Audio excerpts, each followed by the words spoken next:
আসসালামু আলাইকুম। সকল প্রশংসা মহান আল্লাহ তাআলার নামে।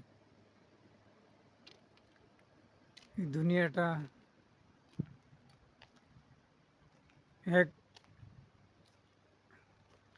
জীবন কাহিনী নিয়ে দুনিয়াটা শুরু হইছে। দুনিয়াটা জীবন কাহিনী দিয়ে আবার শেষ হবে। মানুষ বুঝতে আছে না যেন দুনিয়াতে পাঠাইছে আপনাকে আমাকে রং তামাশার জন্য পাঠায় নাই। আমি কি করতেছি? আমি এখন রং তামাশা নিয়ে ব্যস্ত আছি। এই রং তামাশা দিয়েই আমার জীবনটাকে পার করে দিতেছি। যেন আমাদেরকে পাঠাইছে এক উদ্দেশ্য নিয়ে আল্লাহ বানাইছে, দুনিয়ার থেকে পাঠাইছে।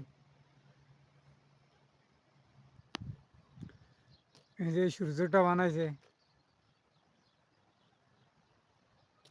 আলো দেওয়ার জন্য, তেমনি আমাদেরকে দুনিয়াতে পাঠাইছে আমাদের জীবনকে আলোকিত করার জন্য। আমাদের জীবন যদি আলোকিত না করি, যেমন এই সূর্যটা ডুবে গেলে যেমন রাত হয়ে যায়, তেমনি এই দুনিয়াটা আমার আপনার যদি ইমান ও আমল যদি ঠিক না থাকে, তেমনি আমাদের দুনিয়ার দিনটা আলো বন্ধ হয়ে যাবে। কুদ্রুপ এই জন্যে আমি বললাম যেন এই সূর্যটার মতন আমাদের জীবনটা আলোকিত। ভালো কাজ করব, আমাদের জীবনটা আলোকিত হবে। ভালো কাজ করব না, জীবনটা আলোকিত হবে না। খারাপ দেখতে বেশি, কিন্তু আরামদায়ক না। তারপরও আমরা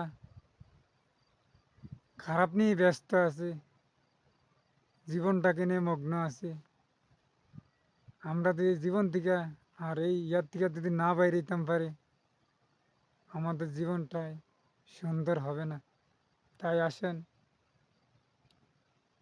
হুজুর পাক সাল্লাল্লাহু আলাইহি সাল্লামের আদেশ মানে তরিকা মতন চলি, আল্লাহর হুকুম মতন চলি। তাই আমাদের জীবনটাও সুন্দর হবে, আখিরাতও সুন্দর হবে। আখিরাতকে সুন্দর করার জন্য নিজের ইমান ও নিজের পবিত্রতা রক্ষা করতে হবে। সবাই ভালো থাকবেন। আল্লাহ হাফেজ।